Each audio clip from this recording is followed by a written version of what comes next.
সিলেটের প্রথম জনসভা শেষে মৌলভীবাজারের পথে বিএনপির চেয়ারম্যান তারেক রহমান, পরে সেখান থেকে হবিগঞ্জের শাস্তাগঞ্জ, ব্রাহ্মণবাড়িয়ার সরাইল, কিশোরগঞ্জের ভৈরব, নরসিংদী এবং নারায়ণগঞ্জের রূপগঞ্জের সমাবেশে বক্তব্য রাখবেন তিনি।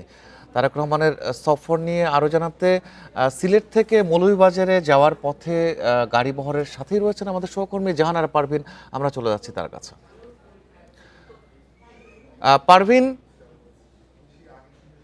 পারভিন, সিলেটের জনসভা তো শেষ করে তিনি মৌলভীবাজারের পথে রয়েছেন, এখন ঠিক কোথায় রয়েছেন, সার্বিক পরিস্থিতি কি?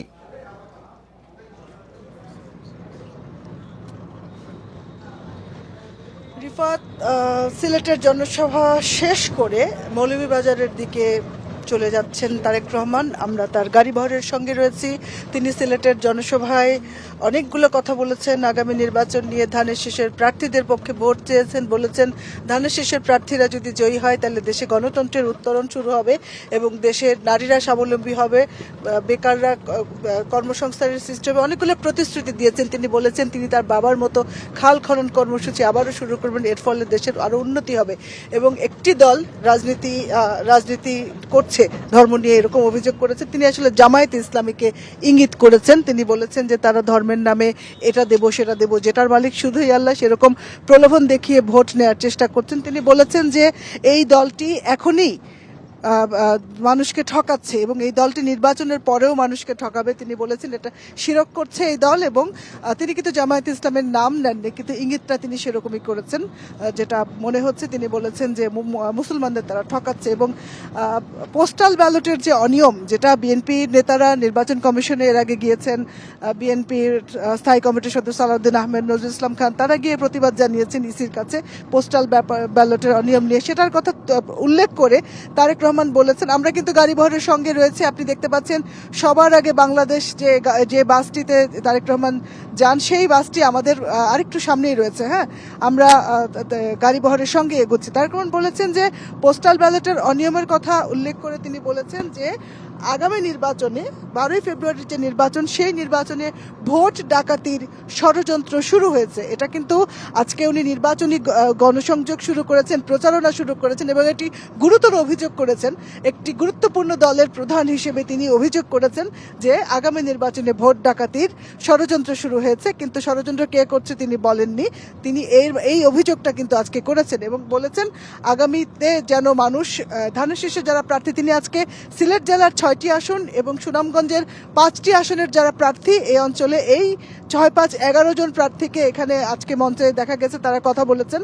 এবং এখন তারেক রহমান যাচ্ছেন মৌলভীবাজারের শেরপুরে, তিনি একটি পথসভা করবেন। সিলেটের যেটা লেখা ছিল মঞ্চে সমাবেশ, কিন্তু আমরা দেখেছি সেটা জনসমুদ্রের রূপ নিয়েছে। জনসভা যেরকম আমরা দেখি, মানে জনসমুদ্র, কানায় কানায় পরিপূর্ণ মানুষ, আশেপাশের সমস্ত এলাকা থেকে মানুষ এসছে, নেতাকর্মীরা এসছে এবং জনস্রোত ছিল। এখন এই আজকের নির্বাচনী প্রচারণার যে প্রথম সমাবেশ, সেটা শেষ করে দ্বিতীয় সমাবেশের দিকে তারেক রহমান যাচ্ছেন।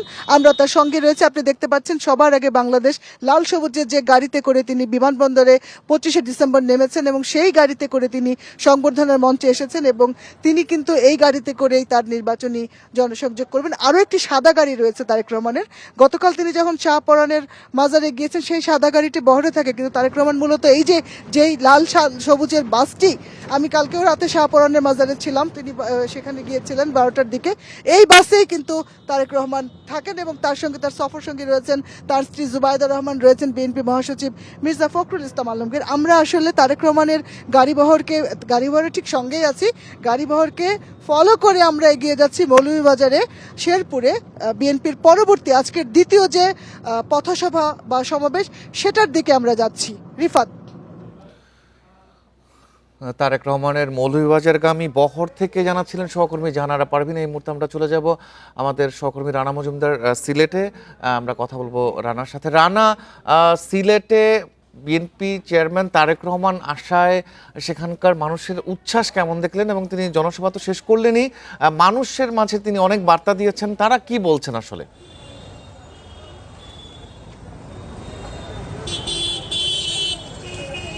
দেখুন, আসলে তারেক রহমানের এই সফরকে ঘিরে আমরা দেখেছি যে যেদিনই তিনি সিলেটে আসবেন, তার নির্বাচনী প্রচারণা সিলেট থেকে শুরু করবেন, এই ঘোষণাটি যেদিন থেকে শুরু হয়েছিল সেদিন থেকেই মূলত আসলে তৃণমূল বিএনপির যারা কর্মী রয়েছেন কিংবা সিলেটের সাধারণ যারা মানুষ রয়েছেন কিংবা তার যে শ্বশুরবাড়ি আত্মীয় স্বজন রয়েছেন সবার মধ্যেই এক ধরনের ব্যাপক উৎসাহ উদ্দীপনা কাজ করেছে এবং যার ফলাফল কিন্তু আমরা আজকের জনসভায় দেখতে পেলাম।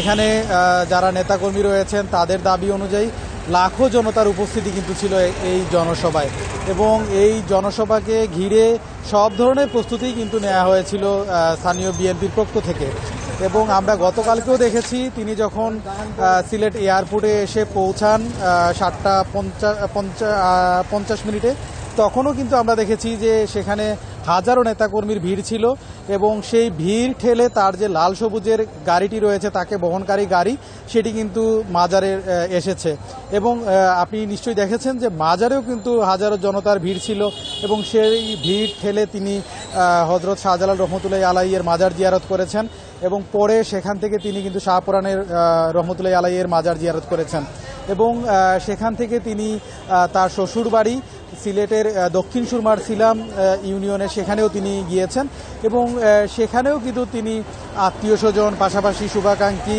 এবং এলাকার মানুষজনের সাথে তিনি কুশল বিনিময় করেছেন এবং শ্বশুরবাড়ির যে আতিথেয়তা সেটিও কিন্তু তিনি গ্রহণ করেছেন। পাশাপাশি এখানে কিন্তু যে জনসভাটি অনুষ্ঠিত হয়েছে সেখানে যারা নেতাকর্মী উপস্থিত ছিলেন তারা বলছেন যে এই জনসভায় তার যে ভাষণটি সেটি কিন্তু খুবই তাৎপর্যপূর্ণ একটি ভাষণ ছিল এবং নির্বাচনকে ঘিরে যেই ধরনের দিক নির্দেশনা পাওয়ার কথা ছিল তারা যেই প্রত্যাশাটি করেছিলেন সেই ধরনের দিক নির্দেশনা কিন্তু এখান থেকে তারা পেয়েছেন বলে তারা কিন্তু সন্তোষ প্রকাশ করেছেন। পাশাপাশি তারা বলছেন যে অনেকেই কিন্তু এখানে এসেছেন সিলেটের একদম রিমোট এরিয়া থেকে, যদি বলি গোয়াইনঘাট, কানাইঘাট, জৈন্তাপুর, জাফলং এ সকল এলাকা থেকে কিন্তু অনেকেই এখানে এসেছেন এবং জনসভাটি যাতে কোনোভাবেই মিস না হয়, তারেক রহমানকে যাতে করে তারা একদম কাছ থেকে দেখতে পারেন সেই কারণে অনেকে গতকালকে এসে কিন্তু এই জনসভা স্থল যেটি ঐতিহাসিক আলিয়া মাদ্রাসার মাঠ সেখানে কিন্তু তারা থেকেছেনও এবং সেখানে রান্নাবান্না করে অনেকে খাওয়া দাওয়া করেছেন যাতে করে তারেক রহমানকে এক নজর দেখার যে সুযোগটি সেটি যাতে কোনোভাবেই মিস না হয় সেই জন্য তারা কিন্তু এই কষ্ট এই ত্যাগ স্বীকার করেছেন। তো আমরা দেখেছি জনসভাটি স্থানীয় বিএনপি পাশাপাশি স্থানীয় প্রশাসনের মধ্যেও আসলে এক ধরনের ব্যাপক প্রস্তুতি ছিল এবং এসএমপি বলেন পাশাপাশি সিলেট জেলা প্রশাসন পুলিশ প্রশাসন বলেন সিআইডি কিংবা অন্যান্য যে বাহিনীগুলো রয়েছে বিশেষ করে র্যাব, বিজিবি, আনসার সদস্য, সেনাবাহিনীর সদস্য সবার মধ্যেই আসলে এক ধরনের তৎপরতা আমরা লক্ষ্য করেছি। বিভিন্ন চেকপোস্ট ছিল সেখানে আসলে তল্লাশি করে যারা নেতাকর্মীরা সমাবেশস্থলে প্রবেশ করেছেন তাদেরকে প্রবেশ করতে দেওয়া হয়েছে। পাশাপাশি শহর জুড়ে কিন্তু ব্যাপক নিরাপত্তা ব্যবস্থা নেওয়া হয়েছিল এবং তিনি যেই রোড দিয়ে তিনি যাবেন সেই সড়কে হাইওয়ে পুলিশেরও ব্যাপক নিরাপত্তা ছিল এবং সেক্ষেত্রে জেলা পুলিশ, হাইওয়ে পুলিশ সবার আসলে সমন্বিত যে উদ্যোগটি সেটিও কিন্তু আমরা লক্ষ্য করেছি। এর বাইরেও আসলে তিনি সিলেট থেকে শেরপুরের যে জনসভায় মৌলভীবাজারের শেরপুরে যে জনসভাটি অনুষ্ঠিত হবে সেখানেও কিন্তু আসলে আমরা লক্ষ্য করেছি যে ব্যাপক প্রস্তুতি নেওয়া হয়েছে। তো সবকিছু মিলিয়ে একটি সফল জনসভা অনুষ্ঠিত হলো সিলেটে এবং এর মধ্যে দিয়ে আসলে সারা বাংলাদেশেও যে নির্বাচনী জোয়ার সেটি আসলে বিএনপি নেতাকর্মীদের মধ্যে ছড়িয়ে গেছে। সিলেট থেকে সহকর্মী রানা মজুমদার জানাচ্ছিলেন সেখানকার সবশেষ।